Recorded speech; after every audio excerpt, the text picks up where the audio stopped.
6월 첫째 주 하나님께서 주시는 말씀은 로마서 5장 6절에서 8절입니다.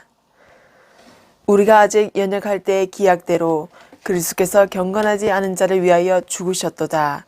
악인을 위하여 죽는 자가 쉽지 않고 선인을 위하여 용감히 죽는 자가 혹 있거니와 우리가 아직 죄인 되었을 때에 그리스도께서 우리를 위하여 죽으심으로 하나님께서 우리에 대한 자기의 사랑을 확증하셨느니라.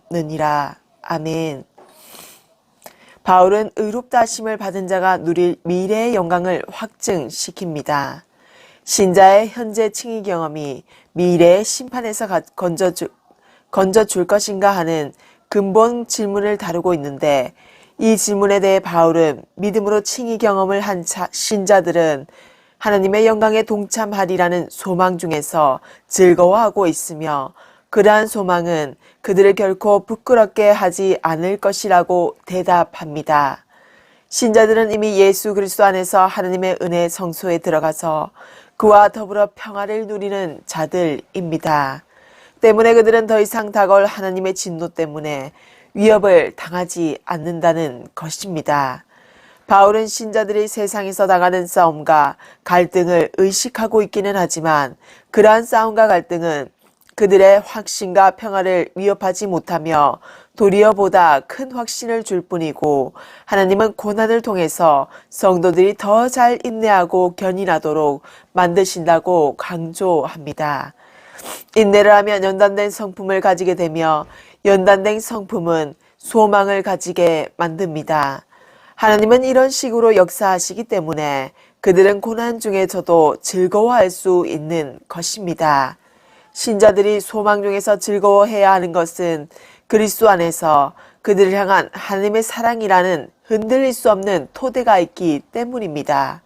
하나님의 사랑은 그리스도의 십자가 죽음에서 역사적으로 논증되었을 뿐만 아니라, 신자들은 지금 성령께서 그들의 마음에 하나님의 사랑을 쏟아 부으셨다는 것을 느낄 수 있습니다. 의인을 위해 죽는 것도 쉽지 않고 선인을 위해 용감히 죽는 일도 드문 일인데, 그리스도께서는 하나님께 경배치지도 않고 그에게 영광을 돌리지도 않는 불경건한 자들과 죄인들을 대신해서 죽으셨습니다. 십자가 사건은 하나님이 죄인들을 향해 보이신 위대한 사랑을 논증한 시간이었습니다. 여기에 우리들이 기댈 만한 확신의 기초가 있는 것입니다. 영혼의 힘은 성공적인 삶을 위한 최고의 비결입니다. 영혼의 힘이 없으면 우리는 힘겹고 단조로운 날들을 보내게 됩니다. 내면의 평온은 성품을 강하게 하고 영혼에 힘을 주며 인격을 강인하게 해 줍니다. 영혼의 힘이 없으면 우리는 쉽게 낙담하며 주변 일에 쉽게 흔들리게 됩니다. 영혼의 힘은 삶의 기쁨과 열정을 불어넣어 줍니다. 영혼의 힘이 부족하면 우리는 방향을 잃고 표류하게 됩니다. 영혼의 힘은 흘러가는 세월의 기쁨을 불어넣어 줍니다. 영혼의 힘을 구하는 사람은 참으로 그 힘을 얻게 됩니다. 모든 공동체에는 고독하고 외롭고 슬픈 영혼들이 수많이 있습니다. 그러한 사람들에게 다가가서 격려하고 사랑하며 돌보는 일은 순수한 기쁨이 될 수 있습니다. 우리의 시간을 이보다 더 잘 사용할 수 있는 방법은 없습니다. 그것이 바로 주님이 이와 같이 하신 말씀의 의미인 것입니다. 내가 줄일 때에 우정과 따스함과 활기에 줄여 있을 때 너희가 먹을 것을 주었느니라. 내가 목마를 때 사랑의 보살핌과 너희의 시간에 목말라 있을 때 너희가 마실 것을 주었느니라. 내가 나그네 되었을 때, 친절한 가족의 따스함을 모르는 사람이었을 때 너희가 나를 너희의 삶 가운데 받아들였느니라. 내가 헐벗었을 때, 개인에게서 소속감을 앗아가는 사회에서 헐벗고 취약한 상태에 있었을 때 너희가 긍휼과 애정 어린 관심으로 내게 옷을 입혔느니라. 내가 병들었을 때, 영혼과 영과 때로는 육체가 병들었을 때 너희가 나를 방문한 만큼 충분히 돌보아 주었느니라. 내가 옥에 갇혔을 때 나 자신의 외로움과 두려움, 그리고 남들에게 잊혔다는 끔찍한 느낌에 갇혔을 때 그때 너희가 찾아왔느니라. 그럴 때 외로움의 속박에서 벗어나게 해주었다는 것입니다. 우리는 소리 없는 절망과 깊은 낙담 가운데 빠진 채 변변치 못한 삶을 살아가는 다양한 부류의 사람들에게 둘러싸여 있습니다.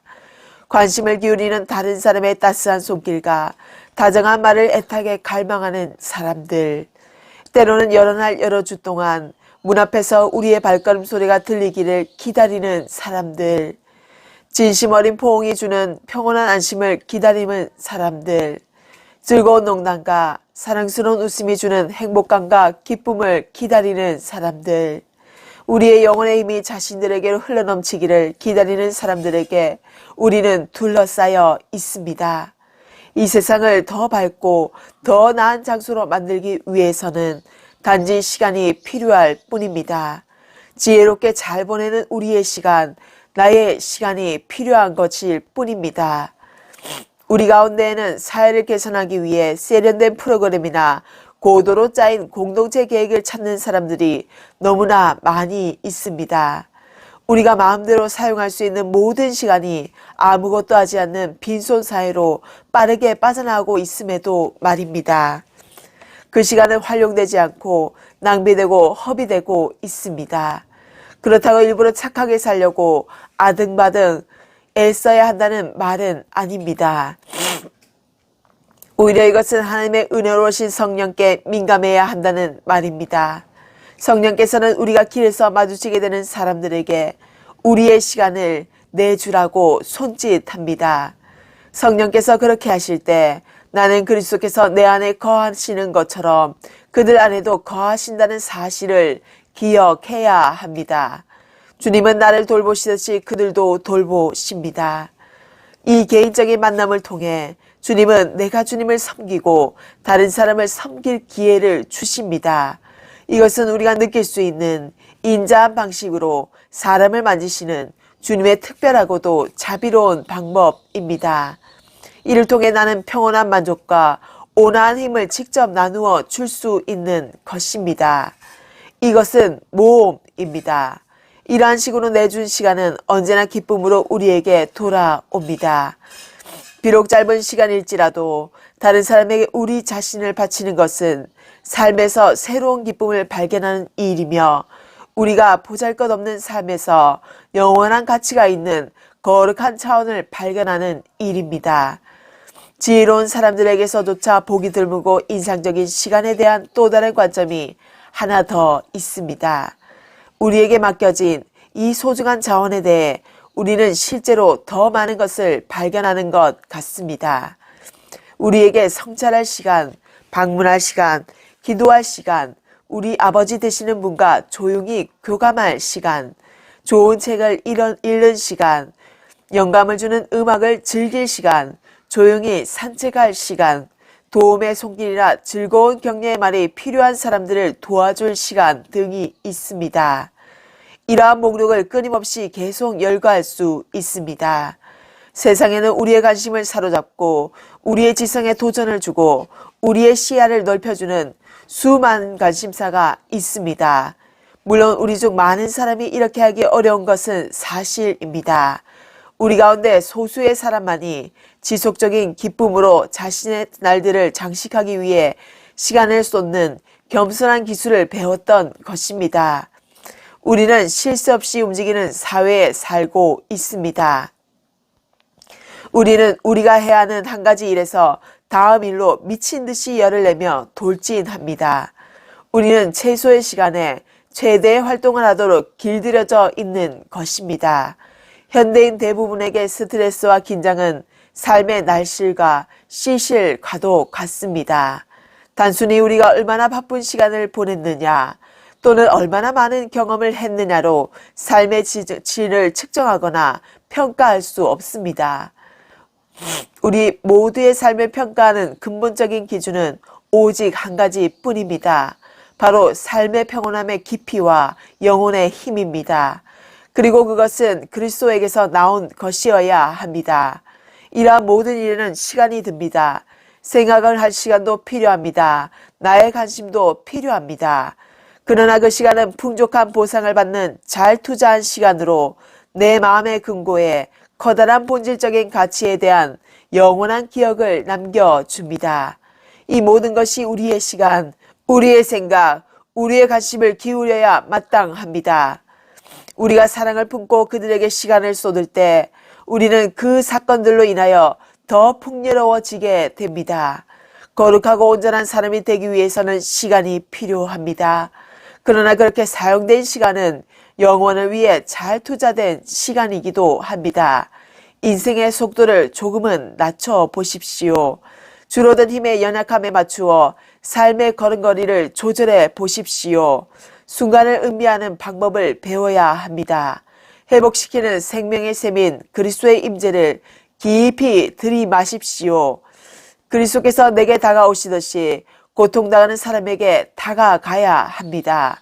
다른 사람을 사랑하는 것은 인생에 있어서 최고의 선이며 중요한 목적입니다. 우리 시대의 많은 사람처럼 우리는 너무 바쁩니다.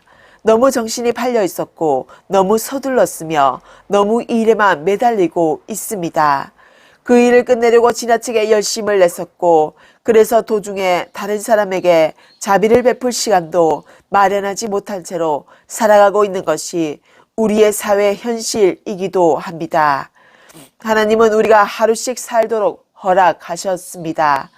이제는 이미 지나갔고 내일은 결코 오지 않을 수도 있습니다. 느릿한 걸음으로 음미할 수 있는 오늘만이 나의 날인 것입니다. 무거운 짐에 시달리기에는 더없이 소중한 날입니다. 그러기에 평온함과 강인함 가운데 누려야 합니다. 가장 중요한 일을 먼저 하고 사소한 일들은 미루어 두어도 됩니다. 대부분 시간이 지나면 잊히게 됩니다. 심도 있는 조사에 의하면 우리가 미래에 대해 품는 모든 두려움과 불길한 이감 가운데 약 80%는 절대로 일어나지 않는다고 합니다. 상황이 변하고 사람도 변하고 시간도 변합니다. 이처럼 모든 것이 유동적이기에 우리의 두려움은 근거가 없는 것입니다.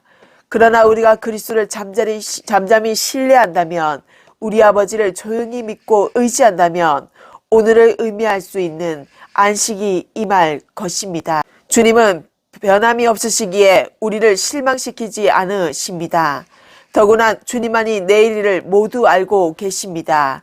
그러므로 우리는 주님 안에서 기뻐해야 합니다. 대부분의 사람들은 삶의 어느 순간에 우리 영혼이 겪게 되는 많은 스트레스가 어색하고 불편한 사람들 때문에 온다는 것을 깨닫게 됩니다.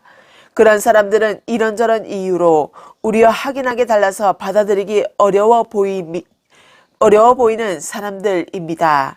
사람들 사이에 존재하는 차이점들은 너무나 많고 다양하고 심오해서 여기서 그 차이점을 다 담아낼 수는 없습니다. 흑인, 백인, 황인 등의 인종차별, 문화적 전통의 차이, 서로 반대되는 강한 정치 철학, 다양한 지적 수준, 가진 자와 못 가진 자의 빈부 차이, 영적인 성향과 물질적인 성향, 예의 바르고 정중한 사람과 거칠고 무례한 사람, 이기적인 사람과 기꺼이 남을 섬기는 사람 등 차이점에 대한 항목들은 계속 나열할 수 있습니다. 그러나 우리가 당면하게 되는 사실은 그저 우리가 모두 같지 않다는 것입니다. 우리는 출신, 배경, 교육 습관, 인생관, 목표와 포부, 확신, 성격, 행동, 화법이 다 다릅니다. 이런 차이 때문에 우리는 종종 다른 사람들을 까다롭거나 자신과는 전혀 다르거나 좀 어색하고 불편하다고 느낍니다. 우리가 항상 있는 그대로 받아들일 수 있는 것은 아닙니다. 우리는 때때로 그들을 의심하고 두려워하기도 하며 심지어 화를 내기도 합니다. 우리는 자신을 보호하기 위해 여러 가지 전략을 쓰기도 합니다. 그런 사람들과 관계를 끊어버리거나 멀리합니다. 할 수만 있다면 그들은 그들의 자리에 그대로 있게 합니다. 이것은 흔히 차별이라고 부릅니다. 심지어 집단적으로든 개인적으로든 힘을 억누르거나 굴복시키는 지경까지 갈 수도 있습니다. 이것은 그들을 억제하려는 시도입니다. 결국 그것은 대립과 노골적인 갈등만 남게 됩니다. 이것은 금세기에 우리가 유럽의 독일인과 유대인 사이에서 남아프리카의 흑인과 백인 사이에서 목격한 끔찍한 고통에만 해당되는 것이 아닙니다. 이러한 일은 우리 개인의 삶에서, 우리와 이웃 사이에서, 나와 직장 동료 사이에서, 내 삶에서 마주치거나 내 삶에 끼어드는 명백히 불편한 사람과의 사이에서도 일어나는 문제입니다. 이러한 이유로 예수 그리스도께서는 삶에서 가장 중요한 것이 무엇입니까? 라는 질문을 받으셨을 때 첫째로 가장 중요한 것은 하나님을 사랑하는 것이며 그 다음은 우리의 이웃, 즉 아주 불편한 사람들일지라도 그들을 사랑하는 것이라고 주장하셨습니다. 그러나 우리는 대부분 그렇게 하지 않습니다. 우리는 하나님이나 사람을 받아들이는 방법을 모릅니다. 어떻게 시작해야 하는지조차도 모릅니다. 끊임없이 대립하면서 인생을 즐길 수는 없습니다. 영혼에 힘이 있고 심령의 영혼을 누리려면 불편한 관계에 있는 사람들을 받아들여야만 합니다. 그러나 어떻게 그렇게 할 수 있을까요? 연기하거나 가식적으로 대하거나 거짓으로 꾸미지 않고 어떻게 불편한 사람을 사랑하는 방법을 배울 수 있을까요? 인생의 중화등처럼 지나간 날들을 생각해보면 제 영혼의 힘을 가져다 준 것은 바로 불편한 사람들에 대한 새로운 시각이었던 것 같습니다. 저는 인생의 불편함과 고난의 역경들을 거치게 한 사람들을 적대자로 보지 않습니다. 하나님의 돌보신 가운데 자신의 가치를 찾고 있는 잃어버린 자들로 보입니다. 그들은 내가 그들을 그렇게 바라본다는 것을 모를 수도 있습니다. 그래도 저는 그런 시선으로 그들을 바라봅니다. 그리고 그 안에는 그들이 주님을 만나도록 인도하는 위대한 모험과도 같은 일이 놓여 있습니다. 주님이 그렇게 하시기 때문에 저도 그렇게 할 수 있는 것입니다. 우리는 일이 순조로울 때만 그리스도께서 우리와 동행하신다고 생각하는 경향이 많습니다. 사망의 음침한 골짜기를 지날 때에도 주님이 우리와 함께 하신다는 것을 깨닫지 못합니다. 우리는 때때로 적들을 맞닥뜨릴 때 버림받았다고 느끼기도 합니다. 그러나 그 고통스러운 순간에도 우리를 인도하시는 분은 주님이십니다. 인생에는 밝은 면이 있습니다. 우리의 삶은 축복으로 수놓여 있습니다. 모든 것이 다 어둡지만은 않습니다. 우리가 할 일은 인생에서 밝은 면을 찾는 것입니다. 그러나 어떻게 찾을 수 있을까요? 혼돈과 혼란으로 가득 차 있는 이 세상 속에서 어떻게 축하하고 응원할 만한 것을 찾을 수 있을까요? 타락한 우리 시대에 끝없이 깊어지는 어둠과 절망 속에서 우리는 어디에서 희망과 도움을 발견할 수 있을까요? 썩어가는 세상에서 빛과 사랑, 웃음을 발견할 수 있는 방법들이 있을까요? 삶의 밝은 면을 발견하기 위해 신중한 결정을 내리는 일은 어느 정도 자기 훈련을 필요로 합니다.